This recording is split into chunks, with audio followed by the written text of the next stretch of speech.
Bonjour, alors comme je vous l'avais expliqué, j'enchaîne les vidéos. Donc là, c'est la quatrième ce matin où je vous présente cette fois-ci l'armée Yoroni, celle que vous pouvez monter avec la boîte cohorte qui elle est sortie avant toutes celles qui vont sortir ici en fin de semaine et qui permet de à la fois démarrer en First Blood, mais également en The Last Argument of King très facilement. C'est certainement celle qui est la plus compatible. En fait, vous allez vous retrouver avec 1000 points sans aucun problème au niveau de First Blood, mais également avec à peu près 1000 points au niveau de The Last Argument of King. Vous avez compris, vous prenez deux boîtes, montez les personnages en deux versions différentes. Vous avez deux personnages, vous avez une armée à 2000 points. Ou alors vous prenez la boîte deux armées qui est sortie, ça vous permet d'avoir un autre type de personnage. Et vous complétez très facilement aussi. Ou alors vous vous faites plaisir et vous essayez ces figurines ici qui, je trouve, sont absolument magnifiques. Moi, c'est parmi les plus belles figurines de brut de Conquest. Alors, j'avoue que j'ai craqué. Là, pour l'instant, j'en ai pas qu'un seul. J'en ai pris deux unités carrément. Bon, elles sont aussi assez efficaces. J'ai vu les caractéristiques. Mais je vous avoue simplement que si j'en ai pris deux unités, c'est juste parce que les figurines, je les trouvais fantastiques. Le montage, c'est pas ça. Mais avec un petit peu de... en allant doucement. D'ailleurs, dans mes vidéos, vous pouvez regarder, je parle un petit peu de ces figurines Yoroni et de la façon de les monter. Je vous conseille d'ailleurs d'aller suivre également la vidéo qu'avait sortie Parabellum là-dessus. Bon, le seul conseil, c'est d'utiliser de la super glue et surtout pas de la colle plastique, parce que sinon vos pièces vont se tordre dans tous les sens, ça va être assez horrible. Donc là, c'est une obligation sur celle-là d'utiliser de la super glue, en tout cas pour tout ce qui est ruban, ici, qui sont en fait les supports de la figurine. Voilà. Alors, donc, les Yoroni. Les Yoroni qui ont une façon de jouer assez différente. C'est-à-dire qu'en fait, vous avez des cartes pour les activer. Ici, comme celle-ci, voici les cartes nécessaires. Ici, ces cartes, lorsque vous les activez, et lorsque vous activez l'unité qui correspond à la carte, vous allez gagner les bonus qui sont écrits ici. C'est-à-dire que si vous avez une figurine qui suit le précepte K et que vous utilisez une carte K, on peut utiliser notre carte, mais vous n'aurez pas le bonus. Eh bien, vous allez donner deux attaques supplémentaires à la figurine. En plus, vous allez, ici, malheureusement, c'est la contrepartie, donner à l'adversaire une attaque supplémentaire si vous êtes attaqué pendant ce même round.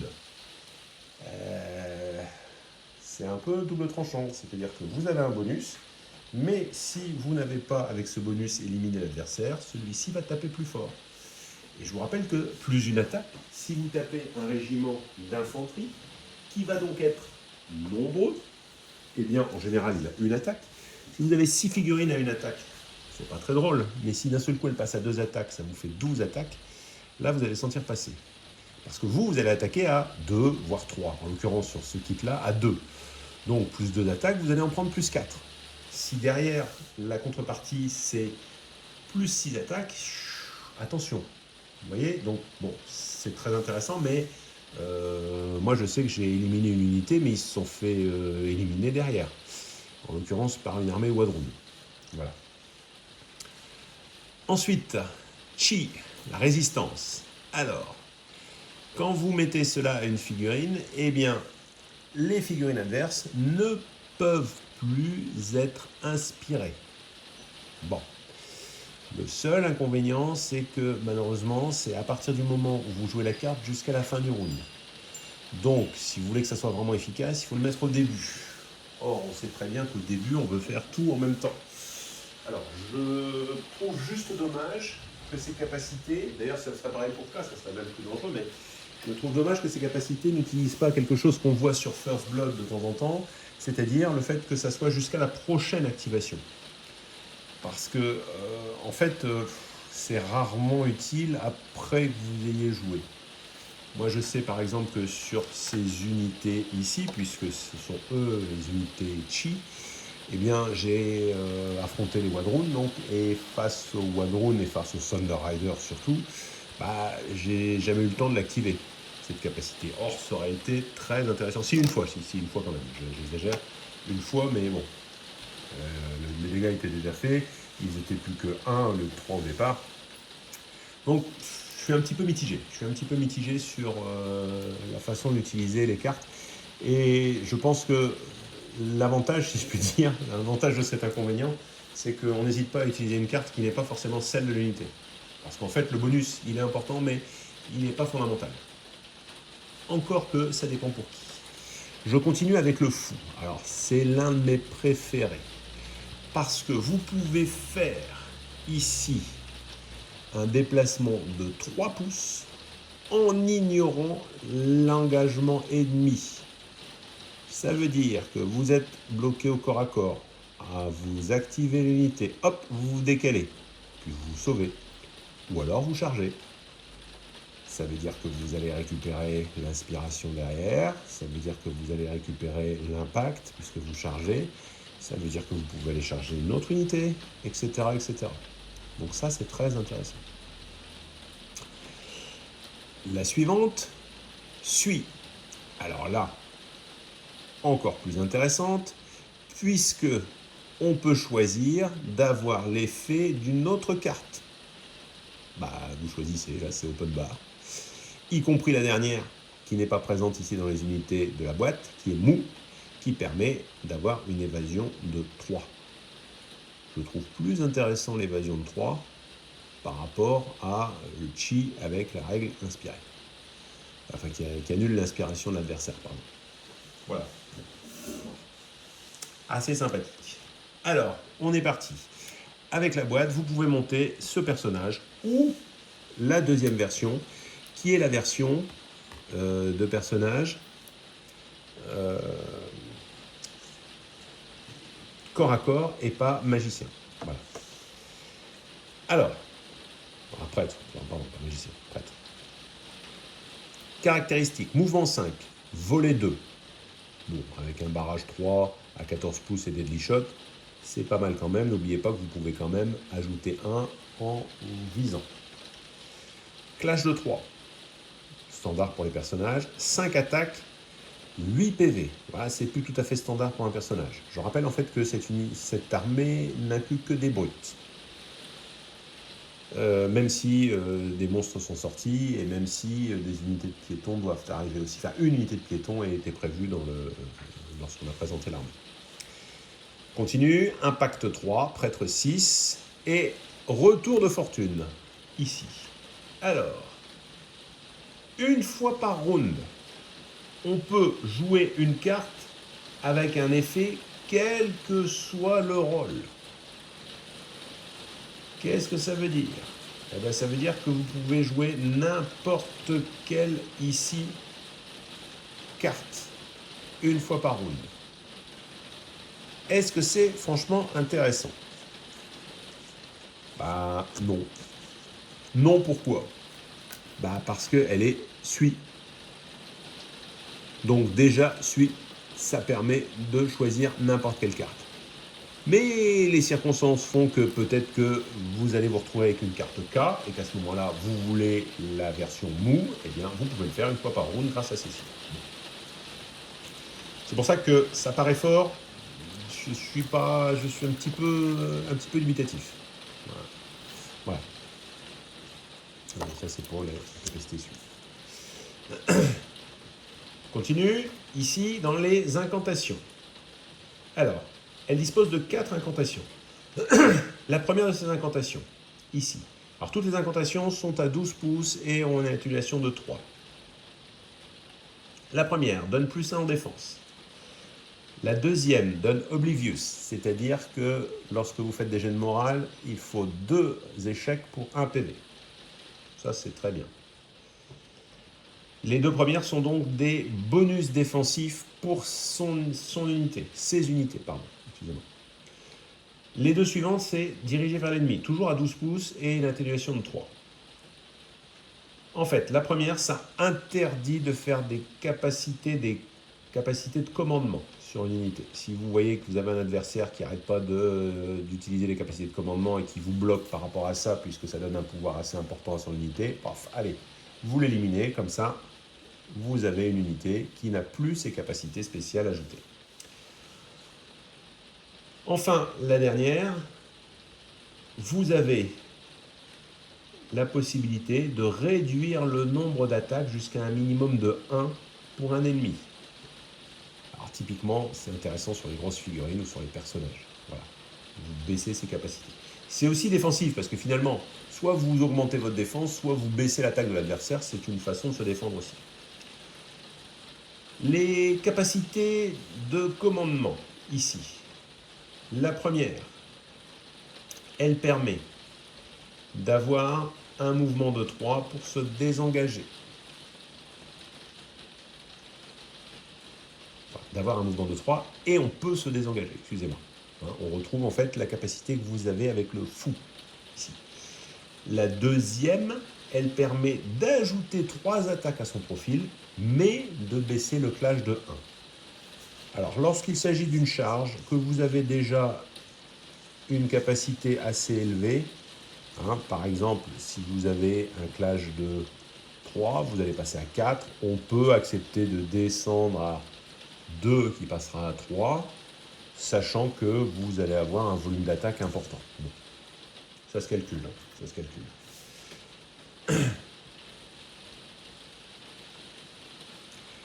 Alors, dernière chose, et bien sûr elle peut utiliser une capacité de commandement, mais elle peut aussi faire un sort gratuitement. Donc le sort vient en plus ici. Voilà. Ça ne permet pas de lancer de sort, ça permet juste de ne pas compter dans les actions l'action de sort en quelque sorte.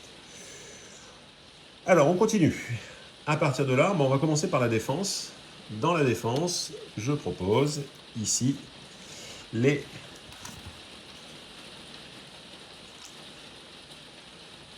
alors, je les ai perdus. Kama Ayakashi. Que je propose sur 2 unités. Une unité de 2 et une unité de 1.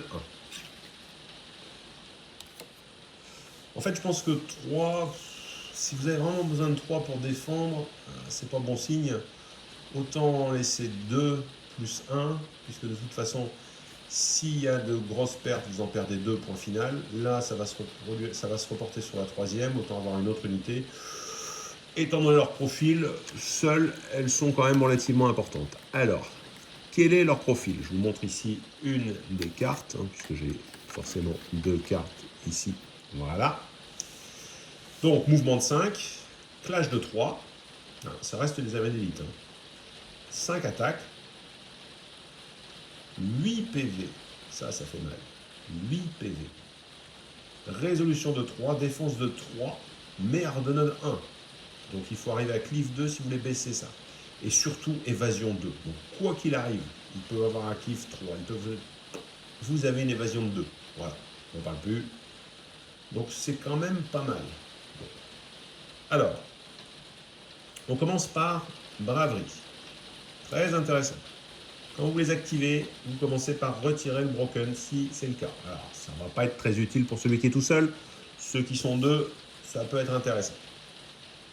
Mais surtout, ça donne la capacité fearless. Donc, la résolution, elle est de 3 et elle sera toujours de 3. Ensuite, Stone Bulk War. Ici, la règle spéciale suivante.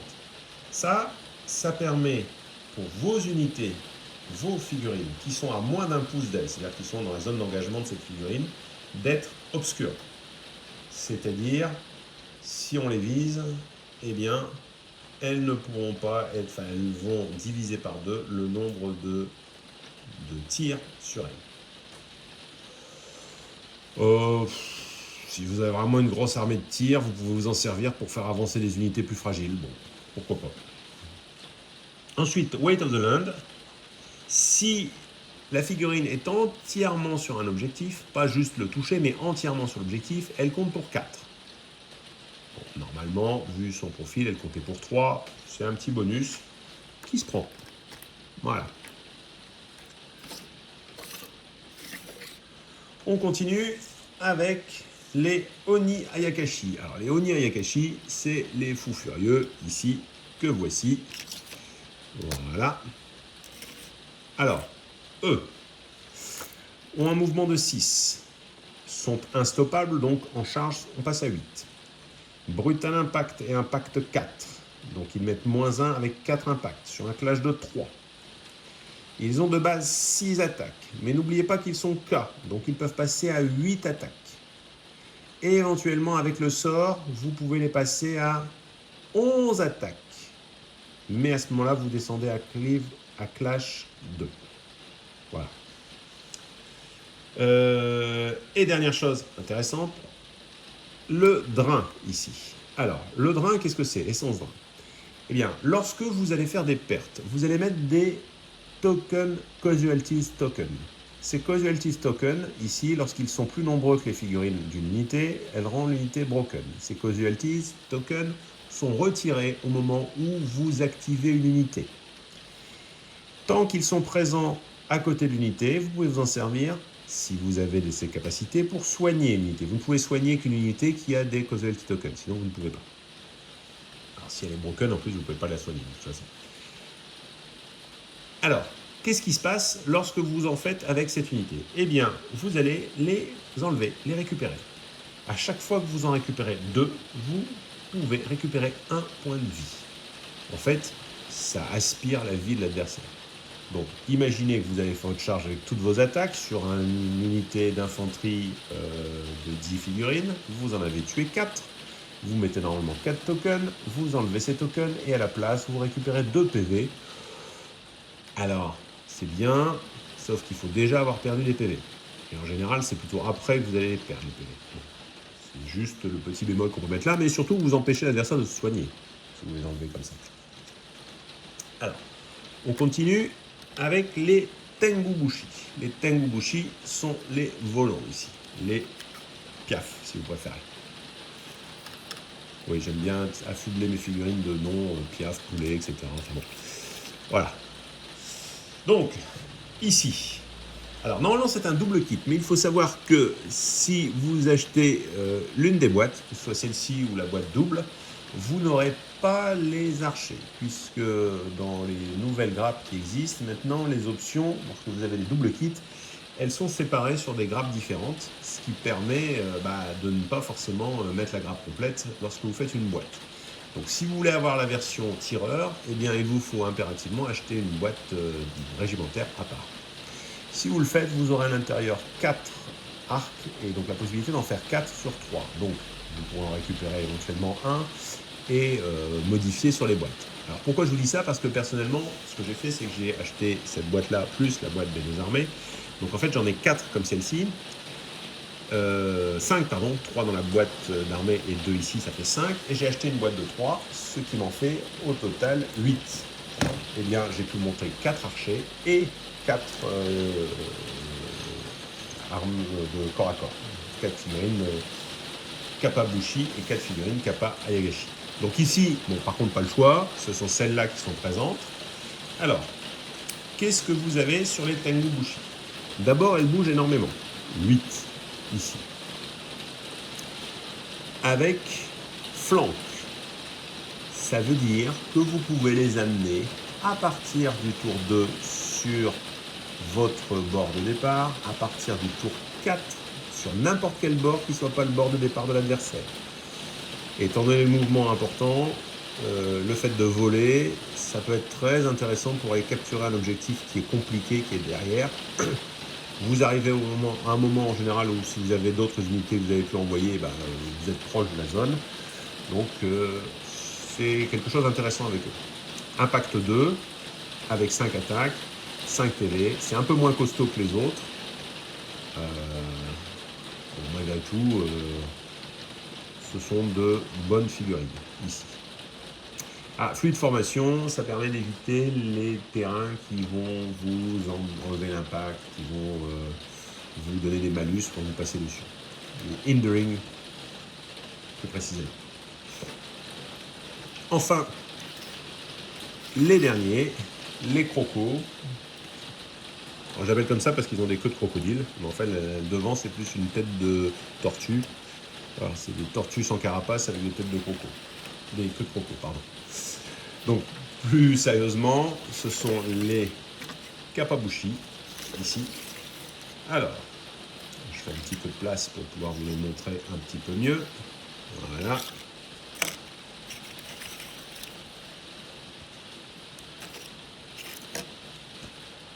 Alors, évidemment, ça baisse la tête, donc je vous montre ici.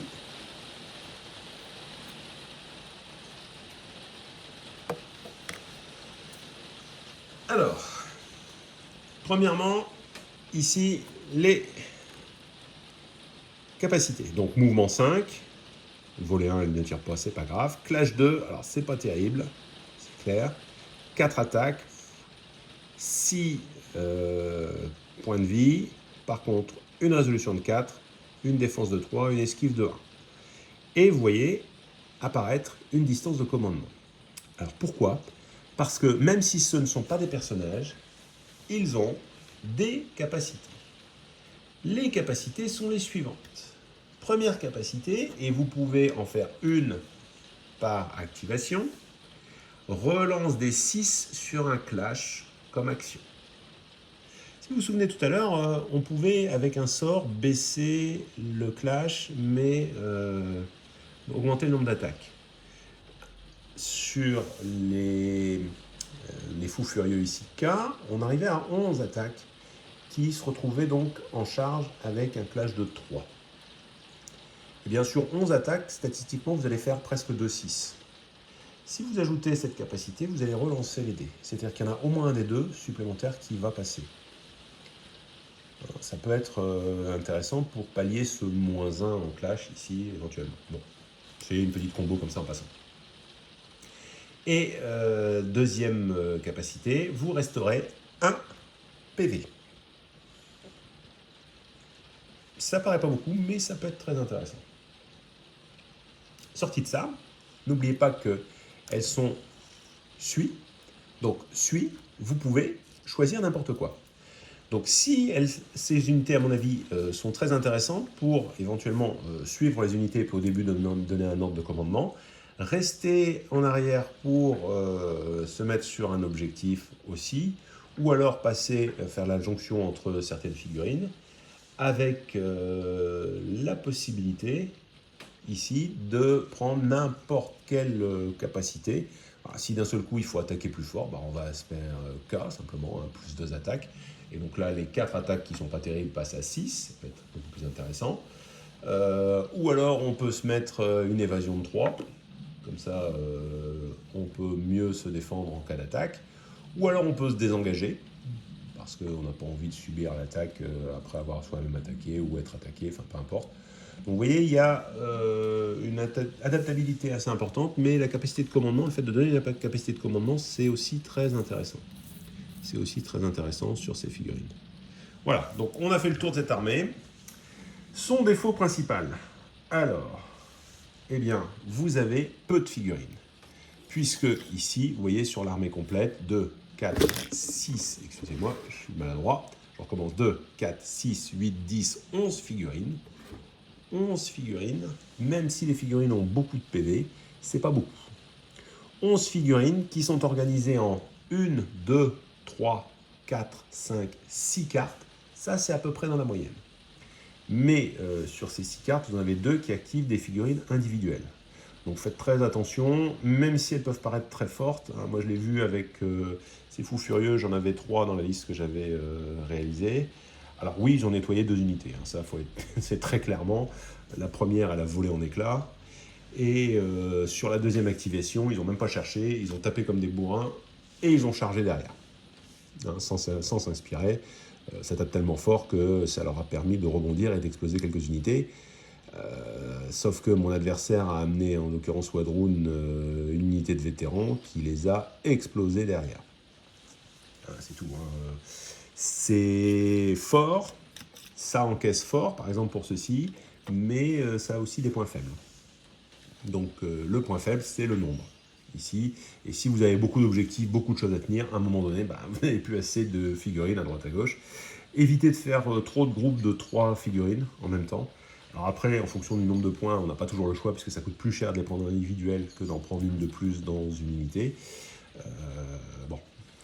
En ce qui concerne la suite, alors il est très très facile de passer de l'un à l'autre des deux jeux, puisque en fait, quand vous composez des unités à The Last Argument of King, vous pouvez mixer. En fait, toutes ces figurines-là se mélangent ensemble. Et donc, ce mélange vous permet de faire un peu ce que vous voulez. Donc, en fait, là, vous avez 11 figurines déjà prêtes pour faire plusieurs unités. Et les unités commencent à 2.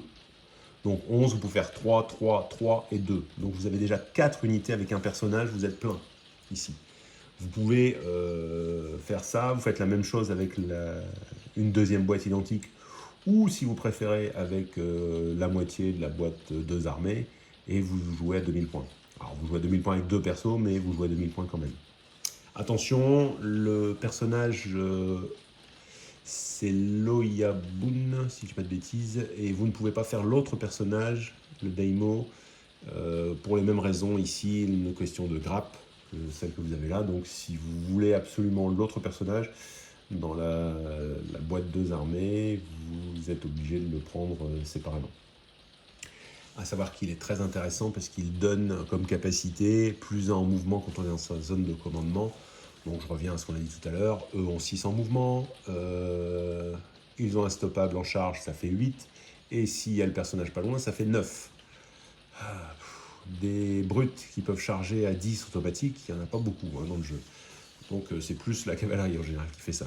Donc c'est quand même très intéressant, vous pouvez avoir des unités ultra spécialisées. Les tireurs sont intéressants aussi, je les ai testés.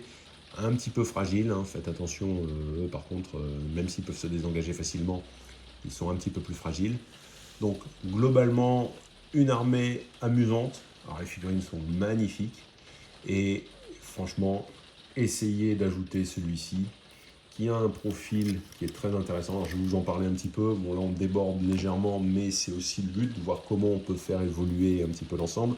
Ah, alors, on m'a posé des questions. Je vais essayer de les répondre ici. Comment est-ce que j'ai pu réaliser ceci? En fait, c'est très simple. C'est vraiment très simple. Je vais vous montrer. Je suis allé sur Internet et j'ai cherché un peu l'écriture japonaise. Et donc, j'ai trouvé, alors je ne sais pas si je vais pouvoir le mettre là, ici. J'ai recopié, comme ça, à main levée, ce que j'ai pu trouver. Alors, d'abord pour cette partie-là. Cette partie-là, c'est ce que vous trouvez sur des tuiles de Mahjong. D'accord? Mon but n'est pas d'écrire quelque chose de compréhensible, on est bien d'accord. Mais c'était avec la main de pouvoir faire quelques petits signes comme ça. Ensuite, j'ai pris un crayon Rotring, la mine la plus fine possible. Et puis j'ai commencé à faire mes petits dessins comme ça dessus, et ça a donné ça. Tout simplement. C'est vraiment très très facile. Alors pour le rouge, j'ai utilisé un feutre rouge assez fin aussi, mais j'aurais été incapable de faire ça en freehand ou au pinceau, alors que là, ça a été relativement facile. Et ça va relativement vite, hein. J'écrivais presque naturellement comme ça, puisque je regardais, j'essayais de reproduire un schéma, l'un, l'autre. Vous pouvez regarder ceux qui sont là ne correspondent absolument pas à ceux qui sont là, mais vous avez des formes qui sont celles qui sont ici. Il y a un petit raté, alors, je ne vais pas vous montrer ici, c'est là, ici, là, voilà. Mais c'est le seul que j'ai eu, j'ai voulu faire mon silo à riper, tout simplement parce que vous voyez, c'est souple. Excusez-moi, je le mets là. Vous voyez, ça bouge légèrement. Donc faites attention, tenez-le quand vous écrivez, parce que sinon, ça fait des pâtés dégueulasses. Voilà. Donc, ça rend très bien, mais c'est vraiment très facile à faire. N'hésitez pas à essayer, vous verrez, c'est facile. Et si jamais vous n'y arrivez pas, hop, un coup de pinceau blanche, vous remettez un jus dessus, et puis c'est tout, on n'en parle plus. Vous aurez essayé, mais lancez-vous, ça fait vraiment une grosse différence, et ça amène beaucoup, je trouve, à la figurine, au look de la figurine. Donc, je vous parlais de cette figurine, et voilà, je suis en train de parler, ma vidéo va encore une fois être très longue, c'est pas grave. Donc, les Uroni, quand vous regardez, alors que je retrouve ici, dommage, voilà, le profil. Alors, 7 en mouvement, donc déjà c'est mou, donc vous pouvez, quand vous les activez avec la carte, ici, gagner tout de suite, ici, une évasion de 3, sachant que la défense est à 3, et la résolution n'est qu'à 2, c'est surtout le point faible ici. Vous avez 6 PV, 5 attaques, impact 2, est instoppable. Ça veut dire que vous avez un déplacement de 7 plus de 9 en charge de base. D'accord? Ça vaut 100 points pour une figurine. À titre de comparaison, celle-ci est à 130 points, ici. Les Kapabushi, ceux-ci sont à 100 points. Ça permet de donner un petit peu un point de repère. Les plus gros ici sont à 140 points. Donc vous voyez, ça se positionne assez bien. Mais, je dirais, c'est surtout lorsque vous en avez 3 et que vous les jouez à The Last Argument of King qu'ils deviennent très intéressants en termes de profil. Alors, je reviens ici pour déborder, puisque le but, c'est aussi de voir ce que vous pouvez faire par la suite. Alors, encore une fois, c'est certainement l'armée qui permet le mieux de switcher de l'un à l'autre, en tout cas le moins cher et le plus facilement. Donc, je reviens ici sur leur profil.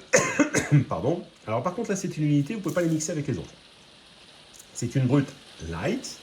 Ça veut dire qu'elle va arriver sur le terrain au début de la partie, mais ne pourra pas prendre d'objectif. 6 attaques. Je répète, 6 attaques. Avec un clash de 2 simplement, mais fleurie. 7 en mouvement. Impact 2. Ça veut dire que lorsque vous allez charger avec votre unité, vous allez avoir 6 x 3, 18 plus le chef, 19 attaques relançables de clash 3, après avoir fait 6 impacts de clash 2 simplement. Donc 2 touches d'impact vont passer. Les 19 attaques ici à clash 2, vous allez en passer un tiers, à clash 3, pardon, vous allez en passer la moitié, donc ça fait 9 ennemis. Sur les 9 ennemis qui restent, vous en passez encore la moitié, ça fait 5. On est donc à 14, on est donc à 16 touches potentielles que vous pouvez réaliser avec cette unité. Il y a des petites unités qui peuvent sauter directement. Voilà. Bien. Alors, ceci termine cette vidéo. Je vais essayer d'enchaîner rapidement les suivantes. Il nous reste 3 armées différentes à voir. Les rois sorciers, les city states et enfin les Nords, que malheureusement je ne pourrai pas vous présenter puisque la seule de mes figurines Nords que vous pourrez voir samedi si vous venez, c'est celle-ci. Le reste étant à mon ami qui viendra avec moi ici, mon adversaire habituel,